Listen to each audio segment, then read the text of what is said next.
ഒരു പ്രദേശം മുഴുവൻ കെട്ടിയടയ്ക്കണമെന്ന് പറയുന്നത് തന്നെ വെറും ഷോ ആണ്. അവർ ചെയ്ത തെറ്റിൻ്റെ അതേ കുഴിയിൽ ശ്രീ മുരളീധരനെ വീഴ്ത്താൻ നോക്കുകയാണ്. ആരോഗ്യവകുപ്പ് മന്ത്രി നേരിട്ട് പോയി ഇത് ചെയ്യണോ, ഫയർഫോഴ്സിൽ മന്ത്രി ചെല്ലുവോ, പോലീസിൽ അടിക്കാൻ ചെല്ലുവോ എന്നൊക്കെ ചോദിക്കുന്ന വിദണ്ഡവാദങ്ങൾ ദയവായിട്ട് കേരളത്തിലെ ജനങ്ങളുടെ മുമ്പിൽ അവതരിപ്പിച്ച് പരിഹാസ്യമാകരുത്. മന്ത്രി തന്നെ വന്ന് നേതൃത്വം കൊടുക്കുമ്പോൾ എല്ലാ ഡിപ്പാർട്ട്മെന്റും വിജിലൻ്റ് ആവും. ഇതാണ് അവിടെ നടന്നത്. ഡോക്ടർ എസ് എസ് ലാൽ, കഴിഞ്ഞ സർക്കാരിൻ്റെ കാലത്ത് നിരവധിയായ വിഷയങ്ങളിൽ നമ്മൾ ഇതുപോലെ ചർച്ചയ്ക്ക് ഇരുന്നിട്ടുണ്ട്.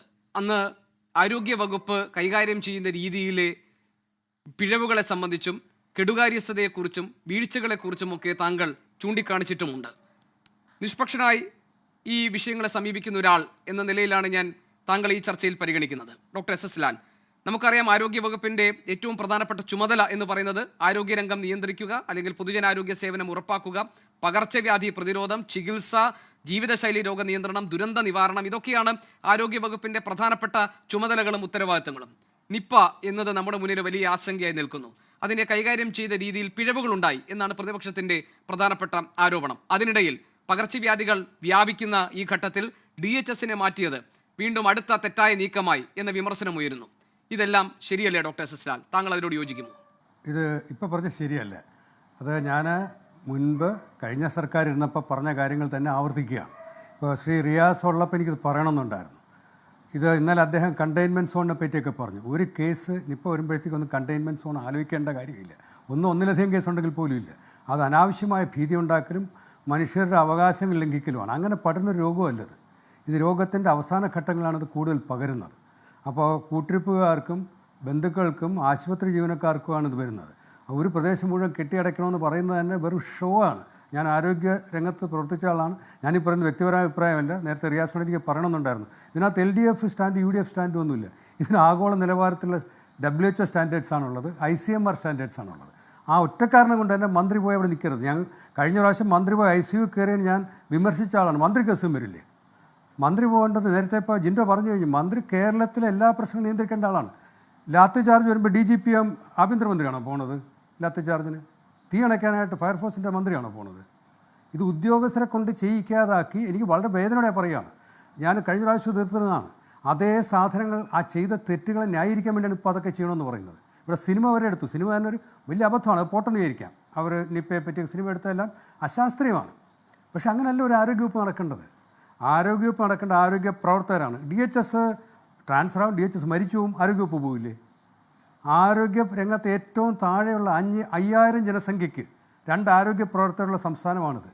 ആ മേഖലയാണ് തകർന്നിരിക്കുന്നത്. അതുകൊണ്ടാണ് നിപ്പ പ്രൈവറ്റ് ആശുപത്രി കണ്ടുപിടിക്കേണ്ടി വരുന്നത്. പ്രൈവറ്റ് ആശുപത്രികൾ അവിടെ ചില ഡോക്ടർമാരിലുണ്ട് കണ്ടുപിടിച്ചു. ഇത് സർവേലൻസാണ് ഇവർ തകർത്ത് കളഞ്ഞത്. ആരോഗ്യമന്ത്രിയല്ല, ഈ കഴിഞ്ഞ ആരോഗ്യമന്ത്രി പാസ്സാക്കിയ കേരളത്തിൻ്റെ പൊതുജനാരോഗ്യ ആക്ട് ഉണ്ട്. അതിനകത്ത് പറഞ്ഞിട്ടുണ്ട് ആരോഗ്യവകുപ്പിനാണ് പൂർണ്ണ അധികാരം, മന്ത്രിമാർക്കല്ല. മന്ത്രിമാർ താൽക്കാലിക പ്രതിഭാസമാണ്. ഇവിടെ ഗവർണർ ഭരണം നടന്നപ്പോൾ ആരോഗ്യവകുപ്പ് പൂട്ടിയോ ആരെങ്കിലും? അപ്പോൾ ഈ മന്ത്രിമാരും ജനപ്രതിനിധികളും വേണം. തീരെ ശക്തിയില്ലാത്തൊരു സംസ്ഥാനത്തോ എവിടെയൊക്കെ അവരൊക്കെ പോയി നിൽക്കേണ്ടി വരും. അല്ലെങ്കിൽ മന്ത്രി ഒന്ന് പോകണം അവിടുത്തെ ആരോഗ്യ പ്രവർത്തകർക്ക്, ജനങ്ങൾക്ക് ഒരു ആശ്വാസം കൊടുക്കാനായിട്ട്. അവിടെ MLA മാരും മന്ത്രിമാരും കൈകാര്യം ചെയ്യേണ്ട കാര്യമേ ഇല്ല. ആരോഗ്യ പ്രവർത്തകരാണ്. ഒരു DHS ഇല്ലെങ്കിൽ 5-6 അഡീഷണൽ DHSമാരുണ്ട്. അപ്പോൾ അങ്ങനെ ഒരു ഭീതി ഉണ്ടാക്കി കഴിഞ്ഞ ഗവൺമെൻറ് ഇക്കാര്യത്തിൽ ചെയ്തതെല്ലാം തെറ്റാണ്. ആ നിപ്പ മന്ത്രി ഓടിച്ചു വിട്ടാന്നാണ് സിനിമ ഉണ്ടാക്കിയത്. ആ തെറ്റിദ്ധാരണ ജനങ്ങളിൽ പടർന്നുകൊണ്ടാണ് നമ്മൾ വളരെ നിസ്സാരമായിട്ട് കോവിഡ് കൈകാര്യം ചെയ്ത് കളഞ്ഞത്. അവസരം കിടക്കുന്നത് ഓടിപ്പോയി. നിപ്പ ഓടിച്ച മന്ത്രിയാണ് ഇവിടെ കോവിഡ് വരില്ല എന്ന് പറഞ്ഞത്. നമ്മൾ ഓടിയതിന് കണക്കില്ല. അപ്പോൾ ശാസ്ത്രീയമായിട്ടാണ് ഈ വിഷയങ്ങൾ പറയേണ്ടത്. MLA മാരും മന്ത്രിമാരും അല്ല നിപ്പ നിയന്ത്രിക്കേണ്ടത്. മാസ്ക് ഇട്ട് ICU കയറുന്നത് മന്ത്രിയുടെ ആരോഗ്യം നമുക്ക് പ്രധാനപ്പെട്ടതാണ്. അവിടെ നമ്മൾ പരിശീലനം കിട്ടിയ ആശാവർക്കർ തൊട്ട് ആരോഗ്യവകുപ്പ് ഡയറക്ടർ വരെ പരിശീലനം കിട്ടിയവരാണ്. അവരാണ് ഇത് കൈകാര്യം ചെയ്യേണ്ടത്. ഒരു സ്ഥലത്ത് പ്രശ്നം വന്നു കൈകാര്യം ചെയ്യാൻ പറ്റുന്നില്ലെങ്കിലാണ് ജനപ്രതിനിധികളും മന്ത്രിയൊക്കെ അവിടെ വരേണ്ടത്. മന്ത്രി തലസ്ഥാനത്തിരുന്ന് ആരോഗ്യ പ്രവർത്തകർ അവിടെ എത്തുന്നുണ്ടോ എന്നാണ് നോക്കേണ്ടത്. അപ്പോൾ അതോ ഈ കണ്ടെയ്ൻമെൻറ്റ് സോണും ഇത് രണ്ടും തെറ്റാണ്. അത് ഞാൻ ഇപ്പോൾ ജിൻഡോ അത് പറഞ്ഞു കഴിഞ്ഞു. എന്നാലും ഞാൻ പറഞ്ഞു, ഞാൻ ലോകാരോഗ്യ സംഘടനയിൽ പല രാജ്യങ്ങളിൽ പ്രവർത്തിച്ച ആളാണ്. ഇപ്പോഴും ഔദ്യോഗിക തലത്തിൽ അല്ലെങ്കിലും ആഗോള കമ്മിറ്റികൾ പ്രവർത്തിക്കുന്നതാണ്. ഇത് WHO വെറുതെ ഗൂഗിൾ ചെയ്താൽ കിട്ടുന്ന കാര്യമാണ്. അപ്പോൾ അതിന് വേണ്ടിയിട്ട് LDF നയമോ UDF നയമോ ഒന്നുമില്ല. ലോകാരോഗ്യ നയങ്ങളേ ഉള്ളൂ. അല്ലെങ്കിൽ ഇന്ത്യക്കാണെങ്കിൽ ICMR നയങ്ങളേ ഉള്ളൂ. പിന്നെ ഈ ഒരു വിഷയത്തെ നമ്മളത് ജിൻഡോ പറഞ്ഞു കഴിഞ്ഞു. ആരോഗ്യ വിഷയത്തെ കൈകാര്യം ചെയ്യേണ്ടത് വളരെ കരുതലോടെയാണ്. നമ്മൾ കൃത്യമായിരിക്കും, സുതാര്യത വേണം. കള്ളക്കണക്ക് കാണിക്കരുത്. കണക്കുകൾ തമ്മിൽ തെറ്റ് വന്നെങ്കിൽ അതിനകത്ത് ചിലപ്പോൾ താല്പര്യങ്ങൾ കാണും, ചില സമ്മർദ്ദങ്ങൾ കാണും. പക്ഷേ സുതാര്യത വേണം. നമ്മൾ കഴിഞ്ഞ പ്രാവശ്യവും തർക്കിച്ചതാണ്. സുതാര്യതയുടെ കാര്യത്തിൽ കോവിഡിൻ്റെ കാര്യത്തിലുമൊക്കെ നമ്പർ ഒളിച്ചപ്പോഴാണ് ഇവിടെ ആരും വിളിക്കുന്നില്ലല്ലോ. പിന്നെ ഒരു ആരോഗ്യമന്ത്രി ചെയ്യേണ്ടത് കൃത്യമായി അദ്ദേഹം ചെയ്യുന്നുണ്ട്. ഒരുപാട് ആരോഗ്യ രംഗത്തെ വിദഗ്ധരായിട്ട് ചർച്ച ചെയ്യുന്നുണ്ട്. അതാണ് ആവശ്യം. മന്ത്രിയോട് പോയിട്ട് എന്ത് ചെയ്യാനായിട്ടാണ്? ഈ മന്ത്രിമാരുടെ വൺ മാൻ ഷോയിലേക്ക് കേരളത്തിൽ ആരോഗ്യരംഗം പ്രവർത്തിക്കാൻ തുടങ്ങിയോടുകൂടിയാണ് ഇപ്പോൾ പത്രത്തിൽ മാറ്റിയതുകൊണ്ടില്ല DHSൻ്റെ പേരെങ്കിലും ആർക്കെങ്കിലും അറിയാം. എനിക്ക് പോലും അറിയില്ലായിരുന്നു. അപ്പോൾ ആരോഗ്യവകുപ്പിൻ്റെ ആ പ്രവർത്തകർ, ഏറ്റവും മേളിലുള്ളവരും താഴെ തട്ടിലുള്ളവരും, അവർ ചെയ്യേണ്ടതാണ് ആരോഗ്യ പ്രവർത്തനം. അവിടെ പരാജയം വരുമ്പോഴാണ് ജനപ്രതിനിധികൾ ചൂണ്ടിക്കാണിക്കേണ്ടത്. അല്ല, ജനപ്രതിനിധികളും മന്ത്രികളെ പോയി നടത്തേണ്ടതല്ല നിപ്പ പ്രതിരോധം ഒരു പ്രതിരോധം. അങ്ങനെ ചെയ്തുകൊണ്ടാണ് ആരോഗ്യവകുപ്പിൽ മൊത്തത്തിൽ ഉത്തരവാദിത്തമില്ലായ്മയും താല്പര്യമില്ലായ്മയും. ആരോഗ്യവകുപ്പ് മുമ്പ് എൻ്റെ ചെറുപ്പകാലത്തൊക്കെ ആരോഗ്യവകുപ്പ് ഡയറക്ടറിൻ്റെ പേരിലാണ് ആരോഗ്യവകുപ്പ് അറിയപ്പെട്ടിരുന്നത്. കാരണം ആരോഗ്യവകുപ്പ് ഡയറക്ടർമാർ കാണും, മന്ത്രിമാർ വരികയും പോവുകയും ചെയ്യും. ഇതിൽ നിന്നൊക്കെ മാറ്റി താങ്കൾ പറയുന്നതിന്റെ രത്ന ചുരുക്കം ആരോഗ്യ വകുപ്പിൽ മോശം പ്രവണതകൾ സൃഷ്ടിച്ചു കഴിഞ്ഞ സർക്കാർ എന്നാണോ? അതിൻ്റെ തുടർച്ചയാണ്. അത് പാടില്ല. അവർ ചെയ്ത തെറ്റിൻ്റെ അതേ കുഴിയിൽ ശ്രീ മുരളീധരനെ വീഴ്ത്താൻ നോക്കുകയാണ്. അത് പാടില്ല. മന്ത്രിയല്ല പോയി നിപ്പ നിയന്ത്രിക്കേണ്ടത്. ഇവിടെ ഏറ്റവും വലിയ രണ്ടാമത്തെ വകുപ്പാണ് ആരോഗ്യവകുപ്പ് കേരളത്തിലെ. ഇത്രയധികം സ്റ്റാഫുകൾ, പോലീസിനേക്കാൾ വകുപ്പ് ആരോഗ്യവകുപ്പിലാണ് ജനമുള്ളത്. അതാ പറഞ്ഞാൽ 5000 ജനസംഖ്യ 2 ആരോഗ്യ പ്രവർത്തകരുണ്ട് പരിശീലിക്കപ്പെട്ട. അവർ ചെയ്യേണ്ടതാണത്. അവരുടെ പ്രവർത്തനം ഇല്ലാതാക്കുകയും കേരളത്തിലെ സർവേലൻസ് തകർത്തും കളഞ്ഞു. കാരണം ഈ വൺ മാൻ ഷോയിലേക്ക് അങ്ങ് പോയി. മന്ത്രിമാർ ക്രെഡിറ്റ് എടുത്തോട്ടെ അവരൊക്കെ പറയും, പക്ഷേ മന്ത്രിയല്ല നിയന്ത്രിക്കേണ്ടത്. മന്ത്രിക്ക് എന്ത് അധികാരമുള്ളത് ഇക്കാര്യത്തിൽ? മന്ത്രിക്ക് ആരോഗ്യവകുപ്പ് ഡയറക്ടർ എന്നാണ് ഈ ആക്ടിൽ തന്നെ പറയുന്നത്. മന്ത്രിമാർക്ക് ഇതിനകത്ത് എന്തറിയുള്ളൂ? ഒരാൾക്ക് ആരോഗ്യമന്ത്രിയാകുമ്പോൾ പെട്ടെന്ന് PhD കിട്ടും, മെഡിക്കൽ ഡിഗ്രി കിട്ടും. അവർ പൊളിറ്റിക്കൽ ലീഡർഷിപ്പാണ് കൊടുക്കേണ്ടത്. ഡോക്ടർ എസ് എസ് അങ്ങനെയാണെങ്കിൽ താങ്കൾ ഈ പറഞ്ഞ കാര്യമുണ്ടല്ലോ, ശ്രീ PK ഗോപൻ ഉണ്ട്, CPM-ന്റെ പ്രതിനിധി. താങ്കൾ സത്യത്തിൽ അത് മുഹമ്മദ് റിയാസിനോട് പറയാനാണ് ഉദ്ദേശിച്ചതെന്ന് എനിക്ക് മനസ്സിലായി. അദ്ദേഹം ഈ ചർച്ചയിൽ കുറച്ച് നേരത്തെ ഇറങ്ങി. പക്ഷേ ശ്രീ PK ഗോപൻ CPM-നെ പ്രതിനിധീകരിച്ച് ഈ ചർച്ചയിൽ പങ്കെടുക്കാനുണ്ട്. ശ്രീ PK ഗോപൻ, ഇന്നിപ്പോൾ പ്രതിപക്ഷ നേതാവ് ഈ സർക്കാരിലെ ചില പോരായ്മകളായി ചൂണ്ടിക്കാട്ടിയ കാര്യങ്ങളിൽ ഒന്ന്, കഴിഞ്ഞ സർക്കാർ മാതൃകാപരമായി നടപ്പാക്കിയെന്ന് അവകാശപ്പെട്ട ഈ മന്ത്രിമാർ അവിടെ തന്നെ നിന്ന് കാര്യങ്ങൾ നിയന്ത്രിക്കുന്ന ഒരു രീതിയെക്കുറിച്ച് കൂടിയാണ്. പിന്നെ ഒന്ന് DHSനെ മാറ്റിയതിലെ അപാകതകളൊക്കെയായിരുന്നു ചൂണ്ടിക്കാട്ടിയത്. ഇതൊക്കെ കഴിഞ്ഞ 10 വർഷക്കാലത്തെ ഈ സർക്കാർ ആരോഗ്യവകുപ്പിലുണ്ടാക്കിയ മോശം പ്രവണതയുടെ ഭാഗമാണ്. ആ തുടർച്ചയിലും ആ വാരിക്കുഴിയിലും വീഴ്ത്താൻ മുരളീധരനെ വീഴ്ത്താനുള്ള ശ്രമമാണ് ഇപ്പോൾ നടക്കുന്നത്. മുരളീധരൻ ഇതുവരെ എടുത്ത നടപടികൾ, ആരോഗ്യമന്ത്രി എന്ന നിലയിൽ എടുത്തിരിക്കുന്ന നടപടികൾ ശരിയാണെന്ന് ഡോക്ടർ എസ് ലാലിനെ പോലെ ഒരു ആരോഗ്യ വിദഗ്ധൻ വിശദീകരിക്കുകയായിരുന്നു. താങ്കൾക്ക് എന്ത് പറയാനുണ്ട്? ആദ്യം പറയാനുള്ളത്, നിങ്ങളുടെ ടൈറ്റിലൊരു മാറ്റം വരുത്തണം. ആളുകളുടെ പേര് കൊടുക്കുമ്പോൾ അതിൽ അവരുടെ ഡെസിഗ്നേഷൻ പറയുമ്പോൾ ആരോഗ്യ വിദഗ്ധൻ എന്നുള്ളത് പേര് മാറ്റിയിട്ട് കോൺഗ്രസ് വക്താവെന്നോ BJP വക്താവെന്നോ കൊടുക്കണം. കേരളത്തിലെ ജനങ്ങൾ ആരോഗ്യ വിദഗ്ധനിൽ നിന്ന് കേൾക്കാൻ പ്രതീക്ഷിക്കുന്നത് ഒരു രാഷ്ട്രീയക്കാരൻ്റെ പ്രഭാഷണമല്ല. ഇതിൻ്റെ സാങ്കേതിക വശങ്ങളും ഇതിൻ്റെ സംരക്ഷണ വശങ്ങളെക്കുറിച്ചും കേരളത്തിൽ മുരളീധരനെ ചതിക്കുഴിയിൽ വീഴ്ത്താൻ പരിശ്രമിക്കുന്നു എന്ന് പറയുമ്പോൾ മുരളീധരൻ പ്രതിപക്ഷത്തിൻ്റെ ഭാഗമായിരിക്കുമ്പോൾ എടുത്തൊരു നിലപാടുണ്ട്. അതിനെയാണല്ലോ അദ്ദേഹം സപ്പോർട്ട് ചെയ്യുന്നത്. അതനുസരിച്ച് എരണം കെട്ടവന്മാർ നാട് ഭരിക്കുമ്പോഴാണ് വവ്വാലുകൾ വരുന്നത്, രോഗം പരത്തുന്നത്. AK ആൻ്റണിയും ഉമ്മൻചാണ്ടി സാറും കരുണാകരനും ഒക്കെ കേരളം ഭരിച്ചപ്പോൾ ഈ വവ്വാലുകൾ ഇല്ലായിരുന്നോ? അപ്പോൾ LDFൻ്റെ കാലത്ത് മാത്രം ഈ വവ്വാലുകൾ ഇത്തരം അശാസ്ത്രീയമായ പ്രഖ്യാപനങ്ങൾ നടത്തി PR വർക്കും കയ്യടിയൊക്കെ വാങ്ങിച്ച ആളുകൾ, അന്ന് മുമ്പിലിരിക്കുന്ന ആളുകളുടെ കയ്യടിക്ക് വേണ്ടി ഇത്തരം വിവരം കെട്ട വർത്തമാനങ്ങൾ കേരളത്തിൽ അശാസ്ത്രീയമായി യുക്തിരഹിതമായി നടത്തിയ പ്രഭാഷണങ്ങളൊക്കെ നടത്തുന്നതാണ് ഉചിതമെന്നാണ് അദ്ദേഹം പറയുന്നതിൻ്റെ ഒരു നിലപാട്. രണ്ടാമത്തെ കാര്യം, കേരളത്തിൽ കഴിഞ്ഞ 10 വർഷം എടുത്ത നിലപാടുകൾ തെറ്റായിരുന്നു എന്നുള്ളതാണ്.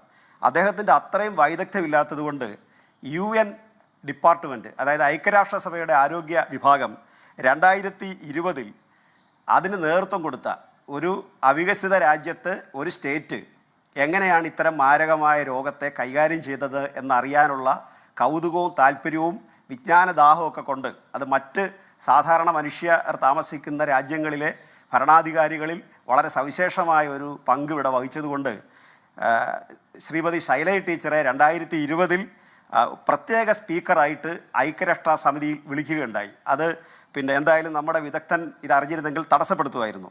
അതുപോലെ തന്നെ അവർക്ക് 2021 central European university open society prize award അവർക്ക് നൽകുകയുണ്ടായി. അതും ഇവരുടെ ഒരു പ്രത്യേകത അറിയാൻ വേണ്ടി വിളിച്ച് നൽകിയ പ്രത്യേകമായിട്ടുള്ള അവാർഡാണ്. അതുപോലെ കോഴിക്കോട് കേന്ദ്രമായി പ്രവർത്തിക്കുന്ന രാമാശ്രമം ഉണ്ണീരിക്കിട്ടി അവാർഡ് ഇതിൻ്റെ പേരിൽ ശൈലജ ടീച്ചർക്ക് കൊടുത്തു. വോഗിൻ്റെ ലീഡർ ഓഫ് ദി ഇയർ 2020 എന്ന പ്രൈസും ശൈലജ ടീച്ചർക്ക് കൊടുത്തു. ഇങ്ങനെ ഒരു 4-5 അവാർഡ് അവർക്ക് കൊടുത്തത് മൂന്നാം ലോക രാജ്യത്ത് വികസിത അല്ലാത്തിടത്ത് ഇങ്ങനൊരു പാൻഡമിക് സിറ്റുവേഷനെ എങ്ങനെ ഭരണകൂടം കൈകാര്യം ചെയ്തു അല്ലെങ്കിൽ ഭരണ നേതൃത്വം കൈകാര്യം ചെയ്തു എന്നുള്ളതിന് ലോകത്തെ സാക്ഷ്യപ്പെടുത്തലാണ് ശൈലജ ടീച്ചർക്ക് കിട്ടിയ ഈ അവാർഡ്. അതിന് ആരോഗ്യവകുപ്പ് മന്ത്രി നേരിട്ട് പോയി ഇത് ചെയ്യണോ, ഫയർഫോഴ്സിൽ മന്ത്രി ചെല്ലുവോ, പോലീസിൽ അടിക്കാൻ ചെല്ലുവോ എന്നൊക്കെ ചോദിക്കുന്ന വിദണ്ഡവാദങ്ങൾ ദയവായിട്ട് കേരളത്തിലെ ജനങ്ങളുടെ മുമ്പിൽ അവതരിപ്പിച്ച് പരിഹാസ്യമാകരുത്. ഡിപ്പാർട്ട്മെൻറ്റിനെ മുഴുവൻ കോർഡിനേറ്റ് ചെയ്യണം. സർ, കേരളത്തിലെ ആരോഗ്യവകുപ്പ് ഡയറക്ടർ ആരായിപ്പോ? DHS ആരായിപ്പോ? കോഴിക്കോട് ജില്ലയിലെ DMO ആരായിപ്പോ? 4-5 ജില്ലകളിൽ DMO ഇല്ല. ഇത്രയും വലിയ ഒരു സിറ്റുവേഷനെ അഡ്രസ്സ് ചെയ്യാൻ ചാർജ് ഉള്ളവരുണ്ടെന്നാണ് പറയുന്നത്. അപ്പോൾ ആരോഗ്യവകുപ്പ് ഡയറക്ടർ അദ്ദേഹത്തിന് നിപ വൈറസിൻ്റെ റിസൾട്ട് കൊടുക്കാൻ താമസിച്ചു എന്ന കാരണത്താൽ തുരങ്കം വയ്ക്കുക, ഇങ്ങനെയാണ് പറഞ്ഞത്. തുരങ്കം വെക്കാൻ നിൽക്കുന്നവരെ ഞാൻ പുറത്താക്കി. നിങ്ങൾ പുറത്താക്കുക, അകത്താക്കുകയൊക്കെ ചെയ്യും, അത് സൗകര്യം വരുമ്പോൾ ചെയ്യും. അതല്ലാതെ ഇത്രയും പ്രധാനപ്പെട്ടൊരു സിറ്റുവേഷൻ സമയത്ത് ഇത്രയും പ്രധാനപ്പെട്ട ഈ മഴക്കാലത്തും വേറെ ഒരുപാട് രോഗങ്ങൾ, ഈ നിപ മാത്രമാണോ? ഷിഗല്ല, എലിപ്പനി, ഡെങ്കിപ്പനി, മറ്റു മാരകമായ അസുഖങ്ങൾ, ആവശ്യത്തിനുള്ള ഒരു പ്രിക്കോഷൻ എടുത്തിട്ടില്ല. കേരളത്തിലെ തദ്ദേശ ഡിപ്പാർട്ട്മെൻറ്റിനെ കോർഡിനേറ്റ് ചെയ്തുകൊണ്ട് ഇപ്പോൾ കൂടുതലും UDFൻ്റെ പ്രവർത്തകരാണല്ലോ അതിൻ്റെ ഭാരവാഹികൾ. മഴക്കാല പൂർവ്വ ശുചീകരണം നടക്കണം, അത് നടന്നിട്ടില്ല. ആ ഡിപ്പാർട്ട്മെൻറ്റിന് നേതൃത്വം കൊടുത്ത് ആവേശം കൊടുത്ത്, എന്താ ശൈലജ ടീച്ചറുടെ പ്രത്യേകത, എന്താ വീണ ജോർജിൻ്റെ പ്രത്യേകത? അവർ സ്പോട്ടിൽ ചെന്ന് ആരോഗ്യ പ്രവർത്തകർക്ക് ആശ്വാസം പകർന്നു, അവർക്ക് ആത്മബലം പകർന്നു. അല്ലാതെ സർജറി നടത്തുക എന്നുള്ളതല്ലല്ലോ, ചികിത്സ നടത്തുക എന്നുള്ളതല്ലല്ലോ. മന്ത്രി തന്നെ വന്ന് നേതൃത്വം കൊടുക്കുമ്പോൾ എല്ലാ ഡിപ്പാർട്ട്മെൻറ്റും വിജിലൻ്റ് ആവും. ഇതാണ് അവിടെ നടന്നത്. അതിന് പകരം നിങ്ങൾ ഇപ്പോൾ പറഞ്ഞുകൊണ്ടിരിക്കുന്നത് മുഴുവൻ. ഇനി കോൺഗ്രസിൻ്റെ പ്രതി ജിൻഡോയുടെ ആണെങ്കിൽ അദ്ദേഹം പറയുന്നത് ഇതെല്ലാം PR വർക്കിൻ്റെ ഭാഗമായിട്ട് ചെയ്യേണ്ടതല്ല എന്നുള്ളതാണ് അദ്ദേഹം പറയുന്നത്. PR വർക്കിൻ്റെ ഭാഗമായിട്ടാണ് കഴിഞ്ഞ പ്രാവശ്യത്തെല്ലാം ചെയ്തതെന്നാണ് നിങ്ങൾ പറഞ്ഞത്. അപ്പോൾ PR വർക്കിൻ്റെ ഭാഗമായിട്ടല്ല കഴിഞ്ഞ പ്രാവശ്യം ഇത് ചെയ്തതെന്നും ആവശ്യബോധത്തിൻ്റെ അടിസ്ഥാനത്തിലാണ് കഴിഞ്ഞ പ്രാവശ്യം ഇത് ചെയ്തതെന്നുള്ളത് നിങ്ങൾക്ക് മനസ്സിലാവും. അതിന് പകരം നിങ്ങൾ ആക്ഷേപിക്കുകയാണ് ചെയ്തത്. ഒരു തരത്തിലുള്ള ക്രിയാത്മകമായ പ്രതിപക്ഷമായിട്ട് നിങ്ങൾ പ്രവർത്തിച്ചില്ല. ഇവിടെ പ്രളയം വന്നപ്പോൾ നിങ്ങൾ പണം കൊടുക്കാൻ പാടില്ല. നിപ വന്നപ്പോഴും അതുപോലെ കോവിഡ് വന്നപ്പോഴും നിങ്ങൾ ആക്ഷേപിച്ചു. എന്താ കോവിഡ് വന്നപ്പോൾ ഇപ്പോഴത്തെ ആരോഗ്യവകുപ്പിൻ്റെ നിലപാട്? 30 ഡിഗ്രി സെൽഷ്യസ് ചൂട് വന്നു കഴിഞ്ഞാൽ കൊറോണ വൈറസ് എല്ലാം നശിക്കും, അല്ലാതെ ആരോഗ്യവകുപ്പിൻ്റെ പ്രത്യേകത അല്ലാതെ. ഒരു ഗവൺമെൻറ് ചെയ്യുന്നതിനെ വിമർശിക്കാം, ആക്ഷേപിക്കരുത്. ഒരു പ്രതിപക്ഷം എന്ന് പറഞ്ഞാൽ ക്രിയേറ്റിവിറ്റി സംഭാവന ചെയ്യണം. ഇപ്പോൾ ഇവിടെ ഇന്നത്തെ നിങ്ങൾ നോക്കൂ, ബഹുമാനപ്പെട്ട പ്രതിപക്ഷ നേതാവിൻ്റെ പത്രസമ്മേളനം, ആ പത്രസമ്മേളനത്തിൽ ക്രിയേറ്റിവിറ്റി ഉണ്ടായിരുന്നോ? അതിന് കേവലമായ ആക്ഷേപമാണോ ചൊരിഞ്ഞേ? ഇതുപോലെ വവ്വാലുകളെക്കുറിച്ച് ഇത്ര അശാസ്ത്രീയമായിട്ട് പറഞ്ഞോ? രോഗത്തെക്കുറിച്ച് അശാസ്ത്രീയമായിട്ട് പറഞ്ഞോ? മുഹമ്മദ് റിയാസ് നേരത്തെ പ്രതികരിച്ചു. എങ്ങനെയാണ് പ്രതികരിച്ചത്? ഈ കാലയളവിൽ ഞങ്ങൾ പ്രതിപക്ഷത്തിരിക്കുമ്പോൾ ഞങ്ങൾ എടുക്കുന്ന നിലപാടെന്താ? ഞങ്ങൾ എടുക്കുന്നത് ജനപ്രതിനിധികളെ വിശ്വാസത്തിലെടുക്കണം. ഉദ്യോഗസ്ഥരെ നിങ്ങൾ ഇപ്പോൾ കൈകാര്യം ചെയ്യാൻ പോകരുത്. നിങ്ങളുടെ രാഷ്ട്രീയ വൈരാഗ്യം തൽക്കാലം മാറ്റിവെക്കണം. ഡിപ്പാർട്ട്മെൻ്റ് ആകെ വിജിലൻ്റ് ആകണം. ആവശ്യത്തിന് അവർക്ക് സൗകര്യങ്ങൾ ഒരുക്കി കൊടുക്കണം. മന്ത്രി നേതൃത്വ സ്ഥലത്തുണ്ടാവണം. അതല്ലാതെ കയ്യിൽ കിട്ടുന്ന സമയം കൊണ്ട് തിരുവനന്തപുരത്ത് വന്ന് ഓരോരുത്തരെ മാറ്റാനുള്ള ഓർഡർ ഇടാനല്ല അദ്ദേഹം ഇപ്പോൾ ഇരിക്കേണ്ടത്. നിങ്ങൾക്കത് ചെയ്യുന്നതിന് തടസ്സമില്ലല്ലോ. നിങ്ങൾ ഇടുന്ന ഓർഡറെല്ലാം പിൻവലിക്കേണ്ടി വരുന്നല്ലോ, രാജിവെപ്പിക്കേണ്ടി വരുന്നല്ലോ. ഇപ്പോൾ പ്രധാനപ്പെട്ട ജോലി എന്ന് പറഞ്ഞാൽ ഓരോരുത്തരെ പോസ്റ്റ് ചെയ്യുക, വൈകുന്നേരം ആകുമ്പോൾ അവരെ കൊണ്ട് രാജിവെപ്പിക്കുക, ഇതല്ലേ നടക്കുന്നേ. എന്താ പ്രതിപക്ഷ നേതാവ് ഉപയോഗിച്ച വാക്ക്? U-ടേൺ എടുക്കേണ്ടി വരുന്നു. ഈ സാഹചര്യം ബോധ്യപ്പെടാതെ കഴിഞ്ഞ പ്രാവശ്യം സർക്കാർ ചെയ്തതെല്ലാം മോശമാണ്, ഇപ്പോൾ അങ്ങനെ ചെയ്യാൻ ഉദ്ദേശിക്കുന്നില്ല, ഞാൻ അവിടെ പോകുന്ന ആളാണ്, ഇവിടെ പോകുന്ന ആളാണ്, ഇതൊന്നും അല്ല ഇവിടെ വേണ്ടുന്നത്. കഴിഞ്ഞ പ്രാവശ്യം ചെയ്തതുകൊണ്ട് ക്രൈസിസ് മാനേജ്മെൻറ്റ്, ശ്രീ ഗോപികൃഷ്ണ, കേരളത്തിലെ LDF ഗവൺമെൻറ്റിനെ രണ്ടാമത് അധികാരത്തിൽ കൊണ്ടുവരാൻ കേരളത്തിലെ ജനങ്ങൾ കൈമൈ മറന്ന് സഹായിച്ചതിൻ്റെ ഒരു കാരണം ക്രൈസിസ് മാനേജ്മെൻറ്റാണ്. ഒരു പ്രതിസന്ധി വന്നാൽ എങ്ങനെയാണ് ജനങ്ങളെ ചേർത്ത് പിടിക്കുക? അവിടെ വേറെ എന്തെല്ലാം എതിരഭിപ്രായങ്ങൾ വന്നിട്ടും ആക്ഷേപങ്ങൾ വന്നിട്ടും അതൊന്നും ഞങ്ങൾ ചെവിക്കൊണ്ടില്ല. ഞങ്ങൾ ക്രൈസിസ് മാനേജ്മെൻറ്റ് നന്നായിട്ട് നടത്തി. ഉമ്മൻചാണ്ടി സാറ് സുനാമി വന്നപ്പോൾ അത് കൈകാര്യം ചെയ്യാനുള്ള പോരായ്മ വന്നപ്പോഴാണ് അദ്ദേഹത്തിന് പരാജയപ്പെടേണ്ടി വന്നത്. ഗുജറാത്തിൽ കച്ച് ദുരന്തം നേരിടാനുള്ള പോരായ്മ വന്നപ്പോഴാണ് കേശുഭായ് പട്ടേൽ ഔട്ടായത്. കേരളത്തിൽ പിണറായി വിജയനെ രണ്ടാമതും അധികാരത്തിൽ കൊണ്ടുവന്നത് ഈ ക്രൈസിസ് മാനേജ്മെൻറ്റ് കൈകാര്യം ചെയ്തു എന്നുള്ളത് കൊണ്ടാണ്. ആ മന്ത്രിസഭ മുഴുവൻ ക്രോഡീകരിച്ചു. ഇവിടെ വയനാട് ചൂരൽമല ദുരന്തം ഉണ്ടായപ്പോൾ ഒരു സെറ്റ് മന്ത്രിമാർ, അര ഡസൻ മന്ത്രിമാർ അവിടെ ക്യാമ്പ് ചെയ്തിരുന്നു.